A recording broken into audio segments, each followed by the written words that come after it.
आजाद भारत में अंग्रेजों की जीत का जश्न क्यों? आखिर दलित बहुजन भीमा कोरेगांव के युद्ध में अंग्रेजी सेना की जीत का जश्न क्यों मनाते हैं? ऐसे सवालों के जरिए मनुवादी मीडिया और ब्राह्मणवादी मानसिकता के लोग भीमा कोरेगांव की ऐतिहासिक लड़ाई को अंग्रेजों की लड़ाई साबित करने की साजिश कर रहे हैं। वो पूछ रहे हैं कि 204 साल पहले अंग्रेजों की जीत का जश्न मनाकर दलित देश विरोधी काम क्यों कर रहे हैं। असल में ये लोग हकीकत को बहुत ही चालाकी से छुपा रहे हैं और ऐसे लोगों से आज मैं कुछ सवाल पूछने वाला हूं। आप इंडिया गेट को कैसे देखते हैं? अगर भीमा कोरेगांव जैसी ऐतिहासिक लड़ाई आपके लिए सिर्फ अंग्रेजी सेना की जीत है तो उस पर गर्व करने का आपके पास कोई कारण नहीं है, तो फिर ये बताइए कि 42 मीटर ऊंचा इंडिया गेट आपके लिए गर्व का प्रतीक कैसे हो गया? इंडिया गेट प्रथम विश्व युद्ध में अंग्रेजों की तरफ से लड़कर शहीद होने वाले भारतीय सैनिकों की याद में बनाया गया था। 13,000 से ज्यादा शहीदों के नाम इंडिया गेट पर उकेरे गए हैं। ये सैनिक फ्रांस, अफ्रीका और अफगानिस्तान जैसे मोर्चों पर लड़ रहे थे, जिनका मकसद ना भारत को आजाद कराना था और ना ही अंग्रेजों से विद्रोह करना। तो बताइए, आप आजाद भारत में इंडिया गेट को कैसे देखते हैं? आप मंगल पांडे पर क्यों गर्व करते हैं? मंगल पांडे ब्रिटिश सेना का सिपाही था जो मजे से तब तक अंग्रेजी अफसरों के हुक्म का पालन कर रहा था जब तक उसे माता दीन भंगी ने ये ताना नहीं दिया, तू शूद्र से भेदभाव करता है लेकिन गाय के मांस का बना कारतूस मुंह से फाड़ता है। इससे पहले तक उसे ब्रिटिश सिपाही होने में कोई दिक्कत नहीं थी। वो अंग्रेजों के एक हुक्म पर अपने ही देश के क्रांतिकारियों पर बिना हिचकिचाए गोलियां बरसाता था।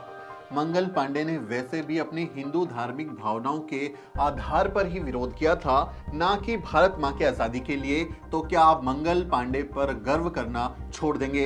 अपनी धार्मिक भावना की रक्षा के लिए गोली चलाने वाला मंगल पांडे आपका हीरो है, लेकिन आत्मसम्मान के लिए हजारों की सेना को मिट्टी में मिला देने वाले महार आपके लिए विलन कैसे हो गए? गजब का दोगलापन है आपका। सारागढ़ी की लड़ाई का क्या? 12 सितंबर 1857 को खैबर पख्तूनख्वा में लड़ी गई सारागढ़ी की लड़ाई को क्या कोई झुठला सकता है?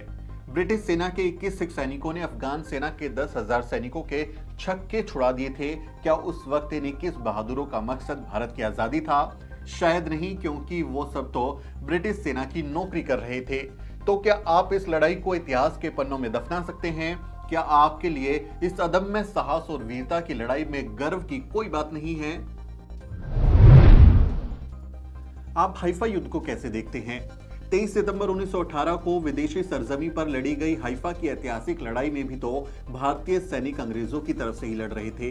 क्या उन राजपूत जवानों की बहादुरी पर गर्व नहीं करना चाहिए? क्या दिल्ली के तीन मूर्ति चौक पर, जिसे आप हाइफा चौक के नाम से जानते हैं, वहां से गुजरते हुए सम्मान और जोश की अनुभूति नहीं होनी चाहिए? ये सभी सैनिक भी तो अंग्रेजों के लिए ही लड़ रहे थे। आखिर क्या है भीमा कोरेगांव की लड़ाई? 1 जनवरी 1818 को पुणे के पास सिर्फ 500 महार सैनिकों ने पेशवा बाजीराव द्वितीय की 28,000 सैनिकों की फौज को बुरी तरह से धूल चटा दी थी। ब्रिटिश सेना की महार रेजिमेंट के शौर्य और अदम्य साहस जैसे मिसाल इतिहास में कहीं नहीं मिलती। पेशवा राज भारतीय उपमहाद्वीप के इतिहास का सबसे क्रूरतम शासनकाल था। मराठों के साथ छल करके ब्राह्मण पेशवा जब सत्ता की कुर्सी पर आए तो उन्होंने शूद्रों को नरक जैसी यातनाएं देना शुरू कर दिया। पेशवा राज में शूद्रों को थूकने के लिए गले में हांडी टांगना जरूरी था, साथ ही शूद्रों को कमर पर झाड़ू बांधना भी जरूरी था, जिससे उनके पैरों के निशान तक मिट जाएं। शूद्र केवल दोपहर के समय ही घर से बाहर निकल सकते थे, क्योंकि उस समय शरीर की परछाई सबसे छोटी होती है। परछाई कहीं ब्राह्मण के शरीर पर ना पड़ जाए, इसलिए उनके लिए यह समय निर्धारित किया गया था। शूद्रों को पैरों में घुंघरू या घंटी बांधनी जरूरी थी, ताकि उसकी आवाज सुनकर ब्राह्मण दूर से ही अलर्ट हो जाए और अपवित्र होने से बच जाए। ऐसे समय में जब पेशवाओं ने दलितों पर अत्यंत अमानवीय अत्याचार किए, उनका हर तरह से शोषण किया, तब उन्हें ब्रिटिश सेना में शामिल होने का मौका मिला। अंग्रेज चालाक थे और ब्रिटिश सेना में शामिल सवर्ण शूद्रों से कोई संबंध नहीं रखते थे, इसलिए अलग से महार रेजिमेंट बनाई गई।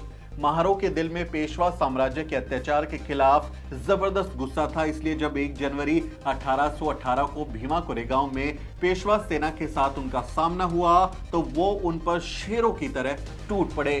सिर्फ 500 महार सैनिकों ने बाजीराव द्वितीय के 28,000 सैनिकों को धूल चटा दी। महारों में अंग्रेजी सिपाही होने से ज्यादा जातीय भेदभाव और अपमान का बदला लेने की ललक थी। इस तरह ऐतिहासिक लड़ाई में महारों ने अपने अपमान का बदला लिया। इस जीत ने वर्ण व्यवस्था पर ऐसा प्रहार किया कि वो आज तक संभल नहीं पाई है। बाबा साहब ने भीमा कोरेगांव में शौर्य दिवस के सामने खड़े होकर कहा था, आप शूरवीरों की संतान हो, याद करो तुम्हारे पूर्वजों ने कितनी बहादुरी से लड़ाइयां लड़ी हैं।